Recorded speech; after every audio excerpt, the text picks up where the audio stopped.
고린도전서 2장입니다. 오늘 제목은 세상의 지혜와 하나님의 지혜의 차이라는 제목으로 오늘 말씀을 전하고자 합니다.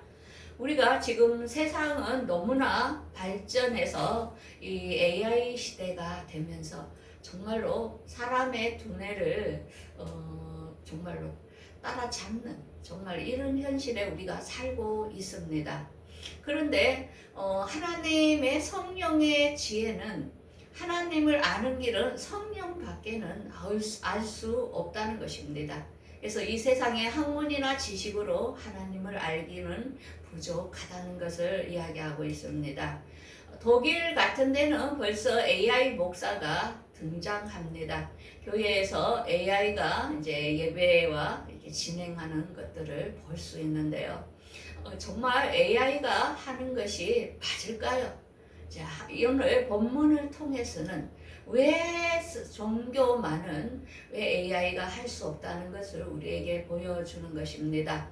그 이유는 성령으로 아니하고는 누구든지 주라고 시인할 수 없다는 것입니다. 내가 이론적으로 학식적으로 기독교에 대해서 많이 안다 해도 진정으로 우리 마음에서 진정으로 주님이시여 나의 주님이시여 이렇게 고백할 수는 없다는 것입니다. 교회에 많은 사람들이 다니고 있지만은 실제로 안 받아들이고 안 믿는 사람이 많습니다. 그러므로 그들은 굉장한 고뇌를 느끼면서 또 자리에 앉아 있기도 하지요. 자, 사도 바울이라는 사람은 우리가 잘 압니다.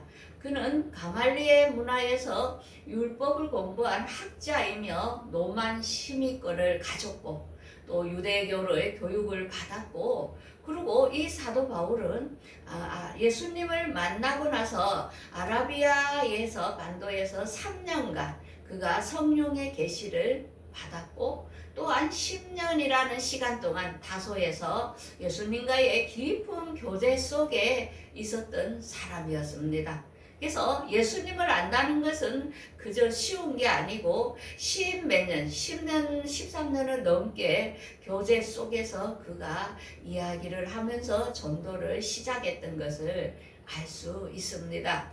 자, 그런데 이 사도 바울이라는 사람은 그가 또 이런 하늘나라를 체험을 했습니다. 내가 셋째 하늘로 올라갔는데 몸 밖에 있었는지 몸 안에 있었는지 모르겠다. 그렇지만 내가 말할 수 없이 낙원으로 끌려가서 말할 수 없는 말을 들었노라. 이게 지금으로 말하면 한마디로 인사체험이죠. 우리가 심정지가 잠시 멈추었을 때 우리가 몸에서 영이 이탈되어 낙원으로 올라가서 예수님을 만나는 사람들이 많습니다. 그러고 나서 또 다시 심정지가 깨어나서 돌아오죠. 그런 체험이지 않았겠나 싶습니다. 사도 바울도 돌에서 맞아가지고 죽었던 사건도 있었기 때문에 뭔가 우리가 심정지가 됐을 때는 영이 이탈을 한다는 것을 알 수 있습니다. 그래서 사후의 세계, 예수님이 계시는 그 세계를 보았던 것을 고백을 하는 것을 알 수 있습니다. 그러한 사도 바울이 고린도 교회에 문제가 발생한 것을 보면서 예배소 교회에서 고린도에 있는 교회에 오늘 편지로서 이 예수님을 아는 것은 세상의 지혜가 아니다. 그거는 성령께서만이 우리를 알려주셔야 그거를 깨달을 수 있다는 것을 오늘 본문을 통하여 말씀을 하고 있습니다. 자, 그러면 성령의 지혜로만이 하나님을 알 수 있는 것이 무엇인지 오늘 본문을 통하여 보겠습니다. 첫 번째는 십자가와 성령의 능력이라는 것입니다. 1절에 형제들아 내가 너희에게 나아가 하나님의 증거를 전할 때에 말과 지혜의 아름다운 것으로 아니하나니 너희 중에서 나는 예수 그리스도 이에 십자가에 못 박히신 것 이에는 아무것도 알지 아니하기로 작정하였느니라. 예수님을 만나는 사람은 이 세상의 명예와 권력이 부럽지 않습니다. 왜? 너무 험하다는 거죠. 대통령이나 국회의원이나 막 서로 대기해서 선거를 치르는데 왜? 너무 험하다는 거죠. 왜? 예수 그리스도를 알게 되면 그 모든 것들이 이 세상의 배설물로 여기게 된다는 거죠. 그래서 사도 바울은 많은 명예와 그런 학문가 그런 사람들에게 존경을 받았지만은 자기는 이전에 자기가 살았던 모든 것을 배설물로 버리고 나는 그리스도의 십자가 이에는 예수님을 알기에는 더 이상 내 시간을 낭비하지 않겠다 하는 그 고백입니다. 그러면서 4절에 이렇게 말하죠. 내 말과 내 전도함이 지혜의 말로 하지 아니하고 성령의 나타나심과 능력으로 하여 너희 믿음이 사람의 지혜에 있지 않고 하나님의 능력에 있게 하려 하였노라. 이렇게 고백합니다. 예수님 당시에 제자들은 예수님을 3년을 따라다녔습니다. 그렇지만 그는 예수님을 믿지 못했습니다. 그들은 예수님이 이 세상에 이스라엘을 다스릴 왕으로 와서 그 옆에서 한자리 하려고 정치적으로 세상의 정치적인 그 관계로 그들은 알았지만은 예수님께서 승천하시면서 이렇게 말씀해줘. 성령을 임하도록 기다려라. 내가 올라가고 나면 너희들에게 성령을 부어줄 것인데 너희들이 성령을 받아야만이 마음의 눈이 열려서 나를 알게 되고 말씀을 전하게 될 거라는 것을 말하죠. 그래서 제자들이 마가의 다락방에 모여서 그들이 성령을 기다릴 때에 10일? 예수님이 40일 계시고 10일 만에 오순절 그 다락방에 성령이 임하면서 제자들이 그때부터 성령의 말하게 하심으로 복음을 전하게 된 것을 우리가 알 수 있습니다. 그래서 이 성령을 받으면 어떻게 되냐면은 너희에게 모든 것을 가르치고 내가 너희에게 말한 모든 것을 생각나게 한다는 것입니다. 그래서 성령을 받지 않고는 절대로 이 성경을 깨달을 수 없다는 거죠. 왜? 성경은 문자로 보면 안 된다는 거죠. 예수님께서 씨 뿌리는 비유를 말할 때에 길가에 씨를 뿌렸으니까 마귀가 와서 새가 와서 먹었다 이러면은 우리가 문자적으로 해석을 하면 길가에 씨가 뿌렸는데 새가 먹었구나 이렇게 말하죠. 근데 그 말 뜻이 아니라 그 안에는 이 씨라는 거는 뭐냐? 말씀이죠. 말씀을 갖다 길가라는 것은 정말로 항모하고 사람이 막 다니는 이런 곳에 떨어질 때에 그 마음이 받을 수 있는 여력이 없고 마귀가 유혹해서 말씀을 받지 못하게 한다는 그런 의미가 있는데 그냥 씨가 길가에 뿌려졌다. 이렇게 문자를 해석을 할 수 없는 거라는 것입니다. 그게 뭡니까? 성령을 받은 자는 그 하나님의 의도의 말을 해석을 할 수 있다는 것입니다. 그래서 예수님께서는 니고데모가 밤에 찾아와서 어떻게 해야 거듭날 수 있냐 할 때 하늘나라를 가는 길은 물과 성령으로 거듭나지 않고는 들어갈 수 없다고 말하는 것입니다. 그래서 하늘나라 가는 것은 예수님의 말씀과 성령님께서 깨달음을 주셔야만이 예수님을 발견하게 되어 예수님을 나의 구주로 고백하게 된다는 것입니다. 말씀을 믿는 자만이 갈 수 있다고 말씀하고 있습니다. 그래서 두 번째로는 하나님의 지혜는 세상의 지혜로 알 수 없다고 이제 고린도 교회에 편지하지만은 오늘 우리에게도 지금 말씀을 하고 있습니다.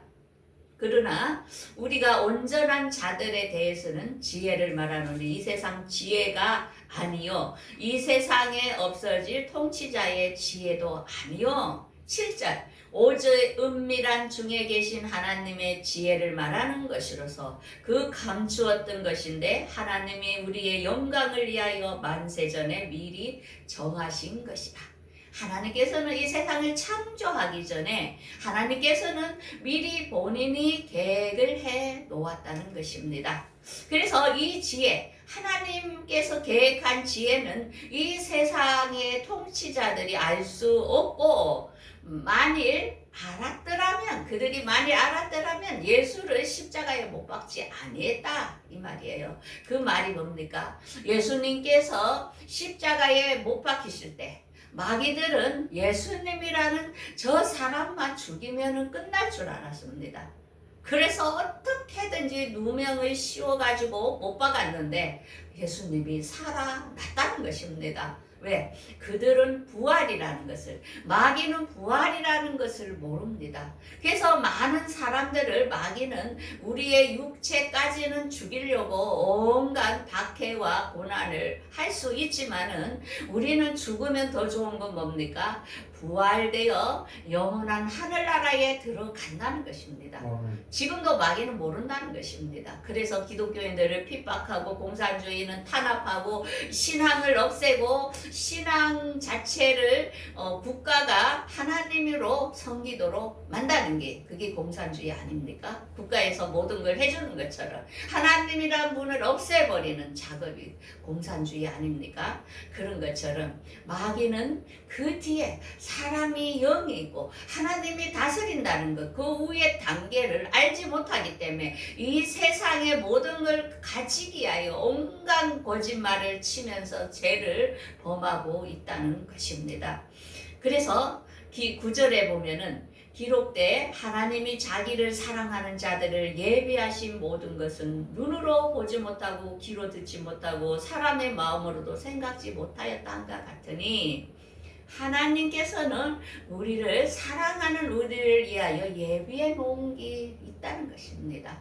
그게 뭐라고요? 오늘 분명히 예수님께서는 가나 혼인잔치에 결혼식장에 가셔가지고 뭐라 했냐면 이건 내 결혼식이 아니야. 내 결혼식 날이 있어. 그때 내가 결혼식 때 너희들을 신부들을 맞이할 것을 그 가나안 혼인잔치 속에 이미 비유로 말씀해 놓았던 것입니다. 그래서 이 혼인잔치는 뭐라고요? 우리가 예수님이 공중강림하실 때 하늘나라에서 새하늘과 새 땅의 나라에서 예수님과 함께 혼인 예식을 치를 것입니다. 이거를 세상 사람들이 압니까?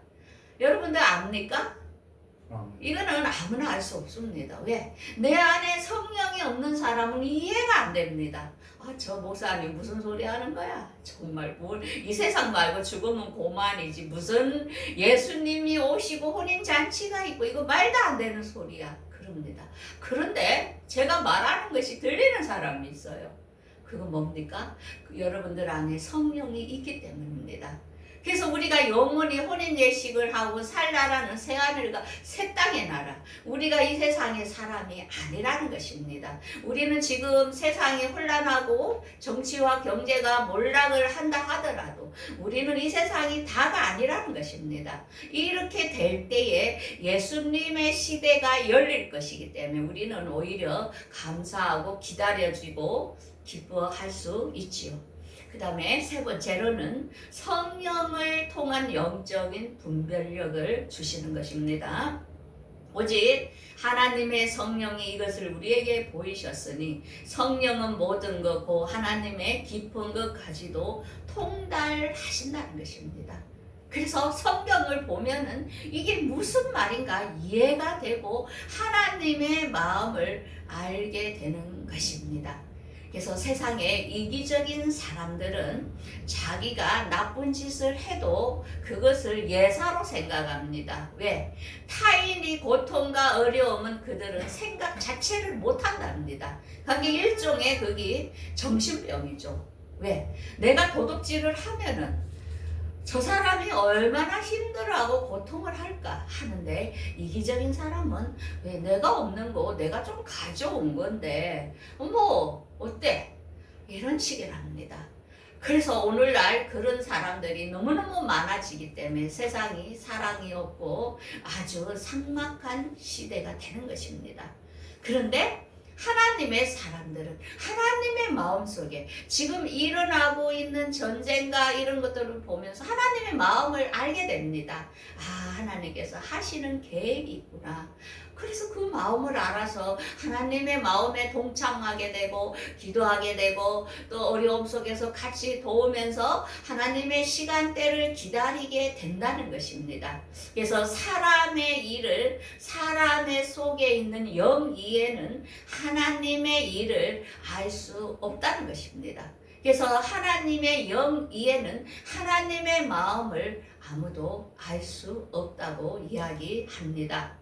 그러므로 우리는 이 세상의 영을 받지 아니하고 하나님께로부터 온 영을 우리가 받았는데, 그것은 우리가 영적인 것은 영적으로만이 알 수 있다는 것입니다.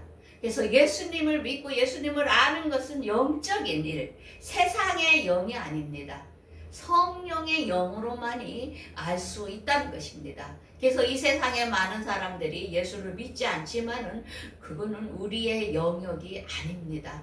우리는 복음을 던질 때에 그 속에서 하나님이 택한 사람은 영이 열려 받아들이게 되지만은 그렇지 않은 사람은 아무리 말해도 듣지 않습니다. 그러므로 여러분들은 여러분 안이 성전입니다. 이런 교회 건물이 성전이 아니고 우리가 이 세상의 모든 사람들, 한국 땅에 다니는 모든 사람들이 성전이라는 것입니다. 그래서 여러분 안에 성령님이 내재하고 계시는 성전이기 때문에 여러분들이 정말 성령의 사람인지 아닌지를 알 수 있는 것은 성령의 열매로 나타난다는 것입니다. 자, 여러분들 성령의 9가지 열매를 화면에 한번 보십시오. 나는 저 열매들이 나타나고 있는가? 어떤 사랑, 희락, 온유, 충성, 절제, 화평, 참음, 자비, 양선. 그 어떤 중직자를 맡은 사모님들을 보니까 웃음이 없어요. 그냥 무표정하고 정말 왜 저 사람 저렇게 무감각할까 할 정도로 그렇더라고요. 그게 뭡니까? 그 안에 성령이 충만하게 일하지 못합니다. 두렵고 기쁨이 없고 사랑이 나타나지 않고 억압돼 있죠. 왜? 세상의 영으로부터 두렵기 때문에 내가 이게 좀 실수하면 저 사람이 나를 어떻게 볼까 하는 너무나 그런 강압적인 억압에 눌려 있기 때문에 사람이 이렇게 표현하지 못하고 억압되고 진정한 기쁨과 예수 안에서 자유를 누리지 못하는 것입니다. 그래서 성령이 안에 가득 차고 성령을 임재해 있는 사람들은 그 사람 얼굴을 보면 기쁨과 희락과 사랑이 나타나게 되어 있다는 것입니다. 그래서 오늘 성령의 열매를 보면서 우리가 성령님께서 의지하고 내 자신을 죽이고 성령님이 일하도록 여러분들 성령님을 항상 의뢰하고 기도를 해야 된다는 것입니다. 그래서 육적인 사람은 육에 속한 사람들은 성령의 영을 받지 아니하므로 이렇게 하나님에 대한 일을 아주 어리석게 생각합니다. 그래서 기독교인들을 보면은 아주 몰상식한 사람들, 정말 말도 안 되는 사람으로 그들은 판단하게 되죠. 그거는 그 사람들은 육에 속한 자라는 것입니다. 그러므로 마태복음 7장 6절에는 이렇게 말씀하죠. 거룩한 것을 개들에게 주지 말며 너희 진주를 돼지 앞에 던지지 말라. 돼지가 진주인 줄 알겠습니까? 그래서 육적인 사람은 뭐냐? 이 세상에 권력을 취하고 명예를 취하고 다른 사람보다 앞서가야 되고 이런 육적인 몸을 위하여 배를 불리기 위하여 세상의 명예를 위하여 살아갑니다. 그런데 우리가 잘 아는 모세는 어땠습니까? 왕궁에 있었지만은 공주의 아들로서 자기가 애굽의 왕을 계승받을 수 있는 자였지만은 그는 그걸 포기하고 하나님의 백성과 함께 고난을 받기를 원하는 것을 택했던 거죠. 오늘날 저는 목사님들을 봅니다. 남자 목사님들은 얼마나 생계가 어렵습니까? 그런데 내가 보면은 그거 내려놓고 그냥 돈 벌러 가지. 대학원 박사 공부까지 해가지고 왜 저렇게 어렵게 살아갈까? 우리는 이해가 안 되죠. 그런데 그들은 하나님의 복음을 위하여 이 세상의 명예와 권력보다는 하나님의 복음과 하나님의 백성과 함께 고난받기를 택한 자들이라는 것을 우리가 알 수 있습니다. 그래서 신령한 자는 모든 것을 판단하나 자기는 아무에게도 판단을 받지 아니하나니 누가 주님의 마음을 알아서 주를 가르치겠느냐? 우리가 그리스도의 마음을 가졌노라. 그래서 예수 그리스도의 마음, 성령이 내 안에 가득 임재하는 사람은 어떻다고요? 하나님의 마음을 알게 됩니다. 그러면서 그분이 원하는 일을 하게 되죠. 그러므로 마태복음 24장 45절에 충성되고 지혜 있는 종이 되어 주인에게 그 집 사람들을 맡아 때를 따라 양식을 나눠줄 자가 누구랴? 예, 충성된 종은 하나님의 말씀을 모든 사람들에게 가르치고 전하고 그런 것뿐만 아니라 자기에게 소속된 가족과 친지와 모든 사람들을 돌보며 그들을 하나님의 사랑으로 인도하려고 하늘나라로 인도하려고 하나님의 마음을 가지게 된다는 것입니다. 그래서 우리가 자녀 중에도 이렇게 키우다 보면 이기적인 자녀가 있어요. 자기만 생각해요. 그래서 자기가 원하는 것만 얘기해요. 그런데 이기적이지 않고 사랑이 많은 사람들은 내가 희생되더라도 타인을 배려하기 위하여 본인이 모든 걸 처리하고 본인이 그 고통을 감당하는 것을 알 수 있습니다. 그들은 어떤 마음을 가졌더라고요? 부모의 마음을 가진 것입니다. 그래서 너무나 자녀를 키울 때 어른이 되지 말라 하죠. 너무 불쌍하다고. 간은 너무나 희생양이라고. 그래서 자녀는 자녀답게 나이에 맞게 크기를 원하죠. 부모는. 그래서 자녀 중에도 너무나 이기적인 자녀가 있고 너무나 시간이 안 되는 자녀가 있고 그렇죠. 그래서 하나님의 자녀 중에도 그래요. 하나님의 마음을 알아서 어떻게 하면 하나님의 말씀을 전하고 가르칠까, 어떻게 하면 천국으로 인도할까 하는 충성된 종이 있다는 것입니다. 그래서 충성된 종은 주님의 마음을 알아요. 이제 예수님께서 곧 오시니까 너희들이 준비하라. 그래서 그걸 하기 위하여 파수꾼의 일을 하기 위하여 자신을 하나님께 몸소 드리면서 그 길을 가는 거죠. 그래서 오늘 고린도전서 2장은 세상의 지혜와 성령의 지혜는 다르다는 것. 세상은 성령의 지혜를 알지 못한다는 거죠. 그래서 예수를 믿는 것은 성령의 지혜를 받은 자만이 믿을 수 있다는 것입니다. 그래서 성령님께서는 이렇게 요한복음 14장 26절에 보혜사 성령, 그 내 이름으로 보내실 성령은 너희에게 모든 것을 가르치고 또 내가 말한 모든 것을 생각나게 한다는 것입니다. 그래서 여러분들 이런 성령을 받은 것 같습니까? 말씀을 보면 깨달아집니까? 예수님의 제자들도 3년을 몸소 보고 체험하고 했지만은 믿지를 못하고 마지막 때에 예수님을 다 버리고 떠났던 그들입니다. 그런데 그들이 오순절날 성령을 받음으로 다 예수님의 제자 12명이 어떻게 했습니까? 다 순교를 했지요. 왜?